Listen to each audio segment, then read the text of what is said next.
अस्सलाम वालेकुम नाज़रीन, आज का सच के साथ मैं हूं नदीम हुसैन। इस वक्त मुल्क के अंदर एक सियासी इंतशार की कैफियत है। कल कोर कमांडर्स की खुसूसी कॉन्फ्रेंस हुई और आज कौमी सलामती कमेटी का इजलास हुआ। दोनों का जो नतीजा उभर कर सामने आया है वो यकसां है। सियासी मकासद के लिए जो रवैया अपनाया गया और जो तोड़ फोड़ की गई उसको नाकाबिले बर्दाश्त करार दिया गया है और ये बात कही गई है कि ये सब कुछ ज़ाती सियासी एजेंडे की तकमील के लिए था। जो सूरत हाल जो है वो देखी यकीनन वो अफसोसनाक है। इसका हम तवातुर के साथ जिक्र कर रहे हैं।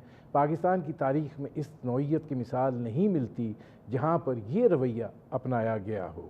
यकीनन एहतजाज भी हुए हैं, तहरीकें भी चली हैं, लेकिन उसके अंदर अस्करी तनसीबात और अस्करी इदारे जो हैं उनको कभी निशाना नहीं बनाया गया। इस तरीके से उनकी जो एक अलामती तशख़्ख़ुस है उसको पामाल नहीं किया गया। ज़ाहिर है वो हमारी ताकत के अलामत होते हैं और ये अलामतें बैरूनी दुश्मनों के लिए होती हैं।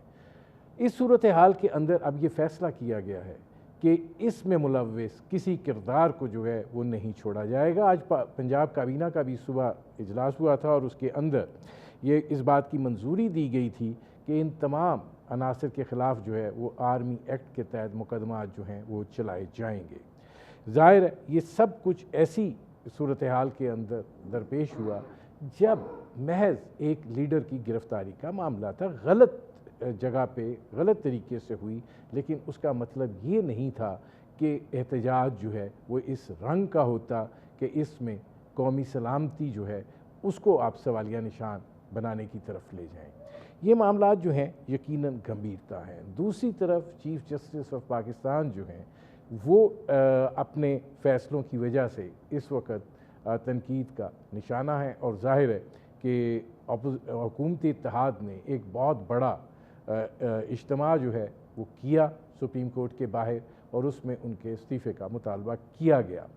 लेकिन अब देखना यह है कि जो रेफरेंस की बात की जा रही है, ज़ाहिर है उस रेफरेंस ने सदर पाकिस्तान के पास से होकर आना है और सदर पाकिस्तान जो हैं वो पाकिस्तान तहरीक इंसाफ के हैं और ज़ाहिर है कि अगर वो इस रेफरेंस की जो है मंजूरी नहीं देते तो फिर क्या सूरत हाल जो है वो होगी, या ये कि जो ये बात कही जाती है कि कोई भी शख्स रेफरेंस दायर कर सकता है और फिर उस रेफरेंस की हैसियत और अहमियत जो है वो क्या होगी। इस वक्त पाकिस्तान गूनागून सूरत हाल से गुज़र रहा है, लेकिन सब मामलात जो हैं वो इस वक्त मरकज़ और मुहर्रक हैं अदालतों के अंदर और ये सूरत हाल जो है ये अदालतों को भी मसरूफ़ किए हुए है और उसके नतीजे में आम आदमी यकीनन इस सूरत हाल के नतीजे में मसाइल का शिकार है। बुनियादी तौर पर यह वो मंजरनामा है जिस पर करेंगे बात। आपका अपने मेहमानों से तारुफ़ करवाते हैं। हमारे साथ मौजूद हैं वसीम सज्जाद साहब, साबिक चेयरमैन सेनेट रहे, माहिर कानून है। पाकिस्तान की सियासत को उन्होंने इक़्तिदार के ईवानों से और बाहर से बहुत करीब से भी देखा है। हमारे साथ मौजूद हैं इरफान कादिर साहब, साबिक अटॉर्नी जनरल हैं। हमारे साथ मौजूद हैं अहमद अवैस साहब, साबिक एडवोकेट जनरल पंजाब रहे। वसीम सज्जाद साहब, कल कोर कमांडर्स कॉन्फ्रेंस हुई थी और उसमें भी ये बात कही गई थी कि ये जो ज़्यादती सियासी एजेंडे के हसूल के लिए जिस तरीके से तोड़ फोड़ हुई है, आगें लगाई गई हैं, एहसास अमारात और तनसीबात को निशाना बनाया गया है, ये नाकाबिल बर्दाश्त है और इसके लिए अब आर्मी एक्ट के तहत जो है वो मुकदमा चलाए जाएंगे। आज कौमी सलामती कमेटी का इजलास हुआ है और उसमें भी यही सूरत हाल जो है वो उभर कर सामने आई है। ये सियासी और अस्करी क़यादत का अब एक इत्तफ़ाक़ राय है। ये जो सूरत हाल रूनुमा हुई है सियासी तौर पर, आप इसको कैसे एनालाइज़ करेंगे कि अब हम किस तरफ जा रहे हैं? क्या हम फिर फ़ौजी अदालतों की तरफ जाएंगे? क्या होगा मामला? ये जी जो कुछ हुआ है बहुत ही अफसोसनाक है और ये दो इदारे थे, अदलिया और फ़ौज, जो पाकिस्तान की जो हिस्ट्री है उसमें बचे हुए थे, क्योंकि बाकी इदारे सियासत में लड़ाई जगह चलता रहता है, लड़ाई भी होती है, झगड़े भी होते हैं, तनकीद भी होती है। लेकिन ये दो इदारे फ़ौज और अदलिया एक इत्मीनान भी था, एक इज़्ज़त वक़ार भी था इन इदारों का। तो अब ये लगता है कि जैसे कोई इनको भी जानबूझकर सियासत में उलझाया जा रहा है, और उसका नतीजा ये निकला है कि हमारे ये जो बड़े काबिल एहतराम तनसीबात भी कह लें, शहदा भी हैं जिन्होंने पाकिस्तान के लिए जानें कुर्बान की हैं, उन पे इस किस्म के हमले हुए हैं।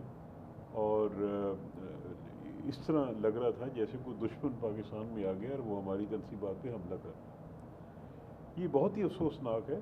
और एक तो फैसला किया गया है कि आर्मी एक्ट के तहत मुकदमात चलाए जाएंगे, वो अच्छी बात है क्योंकि उससे ये है कि फैसले जल्दी हो जाएंगे।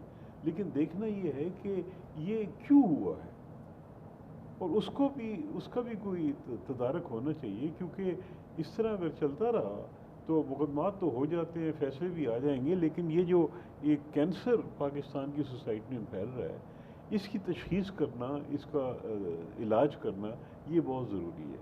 तो मेरे ख़्याल में पहली चीज़ तो ये है कि सियासत में अदलिया को और फ़ौज को उलझाना बिल्कुल नहीं चाहिए। हमारे चीफ जस्टिस साहब पे ये जो पिछले दिनों एक रैली हुई, इतने लोग जमा हो गए, वो उनका किरदार जो है पिछले 15-20 साल से वो जायज़ है। एक हम्बल आदमी हैं, बड़े खामोश तवा इंसान हैं, उन्होंने हर एक को इज़्ज़त से मिलते हैं। तो उनके ख़िलाफ़ चूँकि उन्होंने एक फ़ैसला की जिसमें में इत्तेफाक नहीं, भाई कई फ़ैसले ऐसे हो सकते हैं। इनफैक्ट हर फैसला जो होता है, एक फरीक होता है जो कहता है जी बड़ा अच्छा हुआ है, एक फरीक कहता है जी गलत फ़ैसला हुआ है। तो इसकी बुनियाद पे किसी जज को, इदारे को तनकीद का निशाना बनाना, ये मुल्क के लिए कोई अच्छी मिसाल नहीं है। तो बहरहाल आदमी एक उम्मीद ही ज़ाहिर कर सकता है कि जी कोई लोगों में कोई सेंस प्रिवेल करे, पाकिस्तान की बेहतरी के लिए सोचें और छोटे छोटे मकासद, सियासी मकासद के लिए अपने इदारों को तबाह ना करें। इरफान कादिर साहब, ये फरमाइएगा कि ये जो आर्मी एक्ट के तहत कहा जा रहा है कि सज़ाएँ दी जाएंगी, अब ये तरीक़ाकार जो है वो क्या होगा? फ़ौजी अदालतों का क़याम अमल में लाया जाएगा, और फिर क्या जमहूरी माशरे के अंदर ज़ाहिर है जब अदलिया का एक निज़ाम और ढांचा मजबूत मौजूद है, उसके अंदर फिर ये सूरत हाल जो है ये होगी? देखिए, आर्मी एक्ट में मुख्तलिफ किस्म के कोर्ट मार्शल जो है बनाए गए हैं। तो जिस तरह से ग्रेविटी ऑफ ऑफेंस होता है, ज़्यादा कम मुख्तलिफ 3-4 इकसाम उसकी दी हुई हैं। और यहाँ पे सिर्फ आप फौजियों को ही नहीं ट्राई कर सकते, बल्कि उन लोगों को भी ट्राई कर सकते हैं जो कि फ़ौज के मामलात के अंदर घुस जाते हैं। मसलन इस कानून का इतलाक़ तो ठीक है कि फ़ौजियों पर होता है और गैर फ़ौजियों पे इसका इतलाक़ नहीं होता, लेकिन अगर वो लोग जो कि गैर फ़ौजी हैं, जो सिविलियंस हैं, और वो उन लोगों के बारे में कोई ऐसी चीज़ करें कि जिन लोगों पे इतलाक़ होता है इस कानून का, तो वो लोग भी फिर उसके ज़ुमरे में आते हैं। मसलन अगर आप फ़ौज की इमलाक को नुकसान पहुँचाएं, आप फ़ौज के उन लोगों को उकसाएं जिनका कि ताल्लुक आर्मी एक्ट से है, तो वो लोग जो है उनके मामलात जो है वो भी कोर्ट मार्शल में आएंगे, और वहाँ पे फ़ौजी अदालतें जो हैं वो उनको सज़ा का मुर्तकिब करार दे सकती हैं कानून के तहत। ठीक है नाज़रीन, हमारी गुफ्तगू जारी है। वक्त हुआ है एक मुख्तसर से कमर्शियल ब्रेक का, मिलते हैं इस वक्फे के बाद। Welcome back. अहमद अवैस साहब, ये फरमाइएगा कि ये बात अब कही जा रही है, जाहिर है कि जो सूरत हाल दरपेश है उसके तहत ऑफिशियल सीक्रेट एक्ट को भी इस्तेमाल किया जाएगा, उसके तहत जो है ये आर्मी एक्ट के तहत भी अब मंजूरी दे दी है पंजाब गवर्नमेंट ने। तो इरफान कादिर साहब जो बात कर रहे थे, अब इसका तरीक़ाकार जो है वो एप्लीकेबल किस तरीके से होगा? बिस्मिल्लाहिर्रहमानिर्रहीम। देखिए, बात यह है कि आर्मी एक्ट के तहत सिविलियंस को उस वक्त उनका ट्रायल वहाँ किया जा सकता है जिसमें जब एक्यूज में आर्मी के भी कोई आदमी होंगे और सिविल के भी कोई ऐसा एक्ट हुआ हो जहाँ पे दोनों को ट्रायल किया जा रहा, तो फिर आप सिविलियन को शामिल कर सकते हैं। अगर सिर्फ सिविलियन है तो फिर वो आर्मी एक्ट के तहत जो है वो ट्रायल नहीं होगा। अब यहाँ पे मसला, एक मिसाल आपको देता हूँ कि अब ये वाकया जिस तरीके से ये हुआ है, और कोर कमांडर हाउस लाहौर पे आपने देखा कि जिस अंदाज में वहाँ पे ये सारा वहाँ पे अंदर वहाँ लोग घुस भी गए और वहाँ पे डिस्ट्रॉय डैमेज किया उसको। वहाँ पे उनकी अपना एक सिक्योरिटी का एक बड़ा जबरदस्त सिस्टम है, बेतहाशा कैमरे हैं, गार्ड हैं, उनके एक खास कंटिंजेंट होती है जो फौजी जो वहाँ पे हर वक्त मौजूद होती है, और बड़ा सोफिस्टिकेटेड सिक्योरिटी का सिस्टम है। अब डिरेक्शन ऑफ ड्यूटी जो वहाँ हुई है, उन लोगों का तो ट्रायल जो है वो आर्मी एक्ट के तहत किया जा सकता है। उसके साथ ही जो अगर कुछ सिविलियन भी शामिल होंगे तो वो उस एक ट्रायल के अंदर जब फौजी होंगे तो वो साथ हो सकता है। सिर्फ अब सेग्रीगेट करके अलग जो है सिविलियन को आर्मी एक्ट के तहत ट्रायल नहीं कर सकते। और दूसरा, सिविल जो पंजाब की हुकूमत का भी आपने जिक्र किया कि पंजाब की हुकूमत ने इजाजत दे दी है, तो पहले तो पंजाब की हुकूमत से नहीं पूछा जाएगा कि भाई तुमने यहाँ से लिबर्टी से लेके कोर कमांडर हाउस तक पुलिस कहाँ थी तुम्हारी? जो सैकड़ों हजारों में पुलिस जो है वो एक घर के बाहर खड़ी होके वहां पे हर किस्म का सख्ती भी करती है। इतना लंबा सफर तय किया गया और कोई पुलिस वाली रुकावट करने को नहीं थी। उनको इतना बड़ा जो है वो कोर कमांडर हाउस नजर नहीं आता था कि ये डैमेज हो सकता है और ये इतना क्राउड को नहीं, रोकना इसमें अहमद उमैर साहब सवाल सिर्फ तो ये कोर बहुत सारी कमांडर बातें हाउस हैं का नहीं जिनकी है, बड़ी डिस्क्रीट सवाल इंक्वायरी तो की जाएगी मुल्क ना, भर तो के सब अंदर चीजें जिस सामने निकल के तरीके आएंगी। से एहसास तनसीबात को निशाना बनाया गया है उसका है। मतलब वो तो ये एक माइंड सेट की निशानदेही करता है, जिस माइंड सेट को इस देखिए तरह ना, रागिब किया की गया। बात कर रहा हूँ कि पहले जब इमरान खान को गिरफ्तार किया गया तो उस वक्त उसने कोई आर्मी एक्ट के तहत तो जुर्म नहीं किया था कि वो फौजी गिरफ्तार करने आ गए उसको पाकिस्तान की, पंजाब की या इस्लामाबाद ये की असल में पुलिस ने अहमद उसको अवैस साहब गिरफ्तार बहस करा लंबी था हो और जाती है, FIA था क्योंकि अगर उनको जब भी गिरफ्तार करने के लिए गया आगे से गुलेलें, पेट्रोल बम, ये किस पाकिस्तान की तारीख में कब किस लीडर ने इस तरह का रवैया अपनाया है? ये तो अब पहली दफा देखा गया। अयूब खान के जमाने में जब भी एजिटेशन सारी दुनिया में जब होते हैं ना, तो वहां पे मॉब मेंटालिटी बड़ी अजीब सी होती है। इसको जस्टिफाई कोई नहीं कर सकता, ना मैं करूंगा, कभी भी नहीं करूंगा। लेकिन मैं आपको ये बता दूं कि अयूब खान की हिस्ट्री निकाल के देखें, अक्टूबर 1968 से हंगामे शुरू हुए थे और मार्च 1969 तक 6 महीने हंगामे चले थे और क्या कुछ डिस्ट्रक्शन नहीं हुई थी उसके अंदर। भुट्टो के जमाने में जब 1977 के हंगामे हुए थे, कितना लंबा अरसा वो अप्रैल से शुरू हुए थे हंगामे और जुलाई तक चले थे और उसमें कितनी डिस्ट्रक्शन हुई थी, क्या क्या। मैं अहमद अवैस साहब आता हूँ, मैं एक बात कर रहा हूँ कि ये इस चीजों को इनको जस्टिफाई नहीं किया जा सकता, लेकिन ये हमें इनसे सबक भी सीखना है और चाहिए। किसी सूरत ठीक है, मुलव्वस है उनको छोड़ना भी नहीं चाहिए। अब वसीम सजाद साहब ये फरमाइएगा कि ये जो अब सूरत हाल है, इसके अंदर एक सवाल जो बुनियादी तौर पे पैदा होता है कि जी ये बात कही जाती है, अभी अहमद अवैस साहब भी कर रहे हैं कि जी वो पकड़ने आगे गलत तरीके से पकड़ा गया।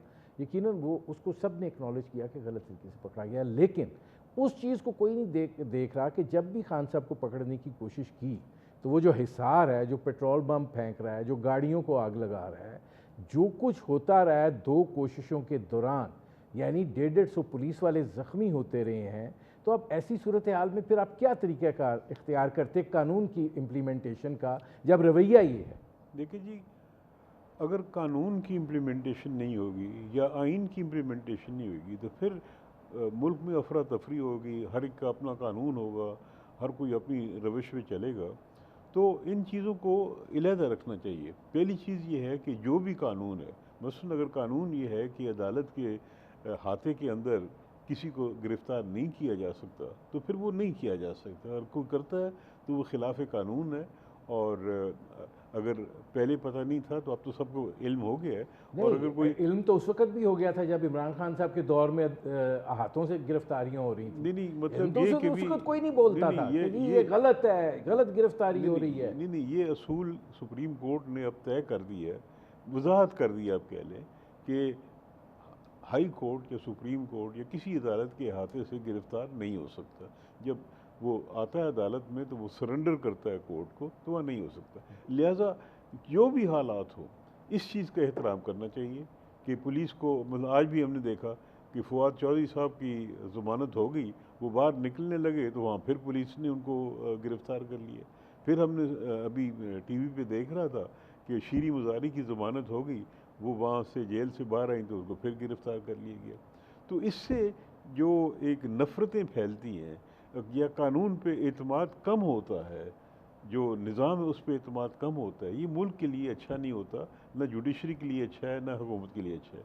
तो इन चीज़ों को ख्याल रखना चाहिए। दूसरा ये है कि अगर कोई पेट्रोल बम इस्तेमाल करता है या कोई गलत तरीका का, वो भी गलत है, खिलाफ कानून है। उन लोगों को पकड़ें, उन लोगों के मुकदमे चलाएं, उन लोगों को सजाएं दें, लेकिन मिक्सअप नहीं करना चाहिए कि चूँकि ये गिरफ़्तार नहीं हो रहे तो हमने ये करना है। ये चीज़ें अलग-अलग होनी चाहिए।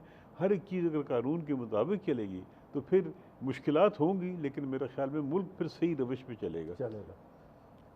अच्छा, अब इसमें इरफान कादिर साहब ये फरमाइएगा कि ये फिर क्या, अब ये एक बहुत बड़ा रद्द अमल जो है वो आ रहा है और ज़ाहिर है इस रद्द अमल का जवाज़ भी है और इस रद्द अमल के शवाहिद भी हैं।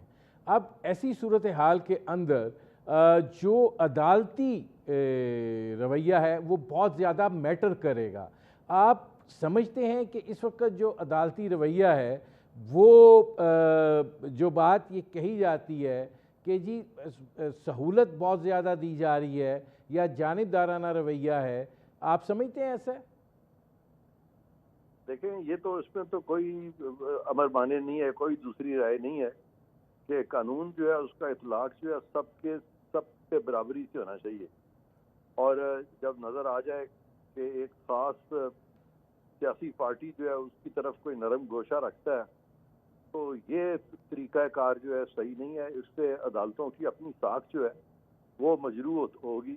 तो आप बिल्कुल सही फरमा रहे हैं और मैं आपसे एग्री कर रहा हूँ कि कानून का दोहरा मेयार जो है वो अदालतों को रखना भी नहीं चाहिए। और अगर अदालतें जब रखती हैं तो फिर इस तरह के कॉन्सेप्ट जो है वो जन्म देते हैं। जब आप कहते हैं कि ये जुडिशलाइजेशन है पाकिस्तान की सियासत की या ये पोलिटिसाइजेशन है हमारी जुडिशरी की, तो जुडिशरी को बिल्कुल ऐसे फैसले नहीं करने चाहिए जिससे लगे कि अदलिया जो है वो पाकिस्तान की सियासत को कंट्रोल कर रही है या रेगुलेट कर रही है। ये चीज़ किसी भी जमहूरियत में, किसी भी मुल्क में काबिल कबूल नहीं है। नाज़रीन, हमारी गुफ्तगू जारी है, वक्त हुआ है एक मुख्तसर से कमर्शियल ब्रेक का। मिलते हैं इस वक्फे के बाद। Welcome back. अब मैं इरफान कादिर साहब आपसे शुरू कर रहा हूँ और ये सवाल जो है ये ज़ाहिर है इस वक्त बड़ी बुनियादी अहमियत का हामिल है। पार्लियामेंट ने जो फ़ैसला किया है चीफ़ जस्टिस के ख़िलाफ़ रेफरेंस भिजवाने का, इसका क्या तरीक़ाकार होगा? और जब सदर पाकिस्तान इसमें इन्वॉल्व हैं तो आप समझते हैं कि ये रेफरेंस जो है ये उस तरीके से दायर भी हो पाएगा? देखें, सुप्रीम जुडिशल काउंसिल में अगर आपने कोई मामला लेके आना है तो उसके दो तरीके हैं।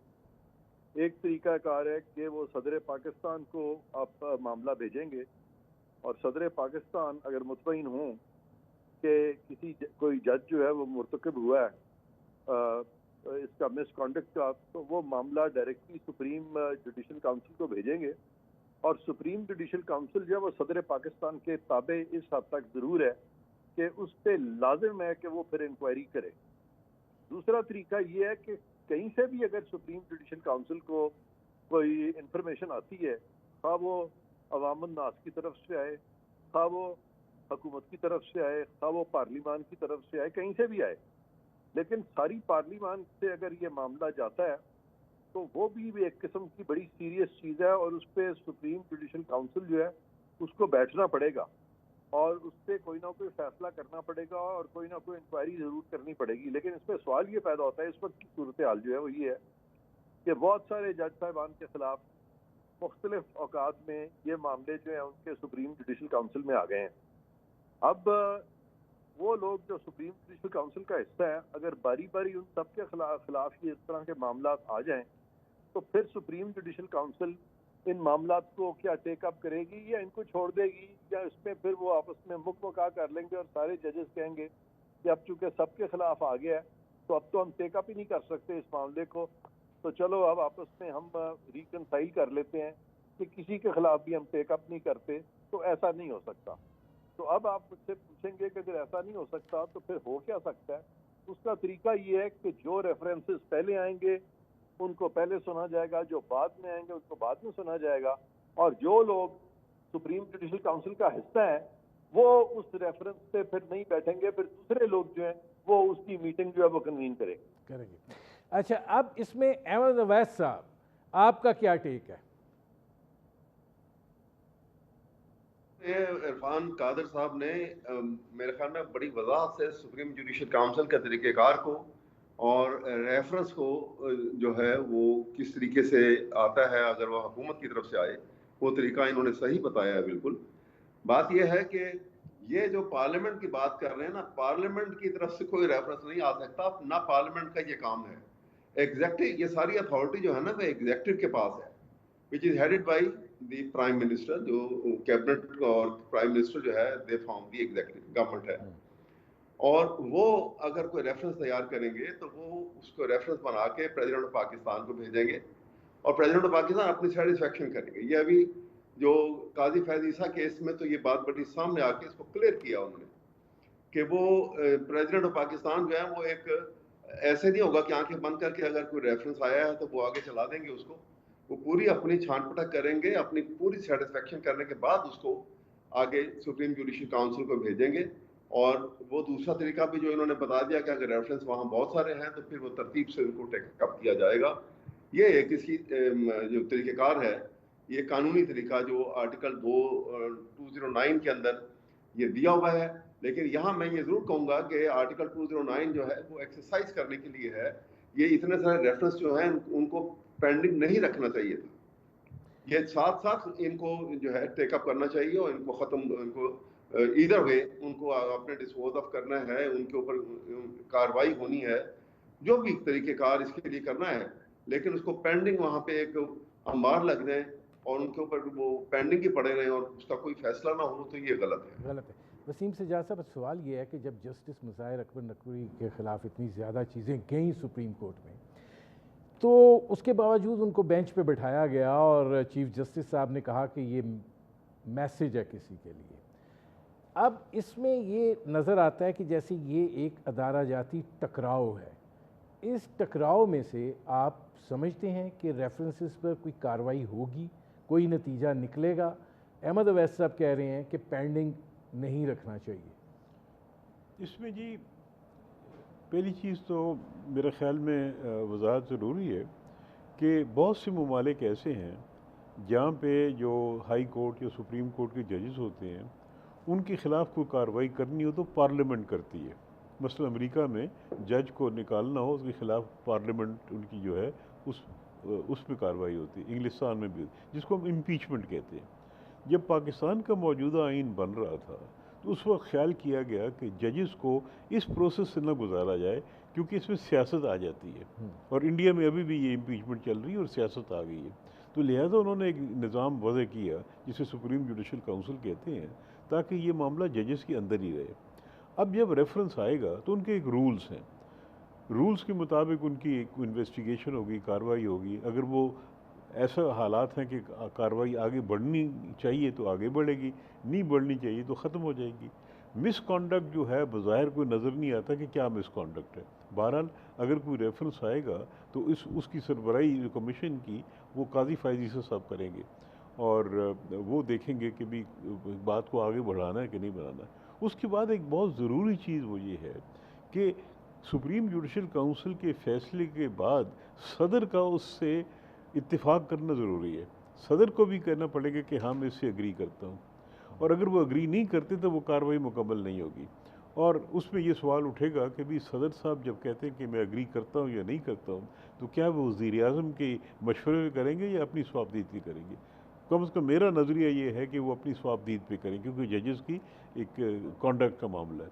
बहरहाल ये मामला जो है ये अगर आता है, क्योंकि ये अब पार्लियामेंट का कोई ऐसा स्पेसिफिक राइट नहीं है कि वो करे, तो उसको इसी तरह देखा जाएगा कि किसी ने किसी अहम इदारे ने आप कह लें ये मामला भेजा है, उसको देखेंगे, अगर समझेंगे कि कुछ मवाद है आगे बढ़ने का, आगे बढ़ेंगे, नहीं तो ख़त्म हो जाएगा। आपने एक चीज़ मेंशन की है कि काजी फाइज ईसा देखेंगे, क्या यही वजह है कि चीफ जस्टिस साहब इस जानिब प्रोसीड नहीं कर रहे, और जिस बात को अहमद अवैस साहब ने मेंशन किया कि पेंडिंग में ही हर चीज़ जमा हो, ढेर लग रहा है? मैं इसलिए कह रहा हूँ जी फाइज साहब करेंगे, क्योंकि अगर रेफरेंस चीफ जस्टिस के ख़िलाफ़ है, वो ख़ुद तो उसमें नहीं बैठ सकते ना, तो वो जो नेक्स्ट सीनियर जज है जो काजी फाइज ईसा है, जब इफ्तिखार चौधरी साहब के ख़िलाफ़ रेफरेंस हुआ था तो उसकी जो कार्रवाई थी वो जो नेक्स्ट सीनियर जज थे राना भगवान दास, उन्होंने की थी। तो इसी तरह ये एक असूल है, तरीक़ाकार है, उसके मुताबिक होगा। और चूँकि सब जजेस हैं, बड़े मंजे हुए जजेस हैं, जो कार्रवाई करेंगे वही कानून उन पर भी लागू होगा।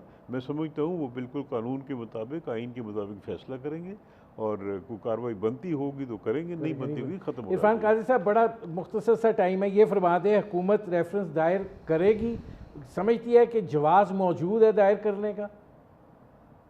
देखें, इस पे ये है कि ये बात बिल्कुल सही है कि अगर सदर पाकिस्तान ओपिनियन फॉर्म करते हैं और वो सुप्रीम जुडिशल काउंसिल को वो तो डायरेक्ट करेंगे कि जी आप इंक्वायर करें, लेकिन अगर हुकूमत या कोई और या पार्लिमान के लोग वो मामला भेजते हैं सुप्रीम जुडिशल काउंसिल को, तो सुप्रीम जुडिशल काउंसिल उस इंफॉर्मेशन को सामने रखेगी, और अगर वो समझती है कि वो इंफॉर्मेशन जो है उसमें मिसकॉन्डक्ट के अनासर मौजूद हैं तो फिर वो उसको टेकअप करेगी। अब दूसरी बात जो सज्जाद साहब फरमा रहे हैं कि क्या ये सदर की ओपिनियन जो फॉर्म करना है सुप्रीम जुडिशल काउंसिल में मामले को भेजने का, क्या ये सदर ने फॉर्म करना है या ये सदर ने वज़ीर आज़म के मशवरे से फॉर्म करना है?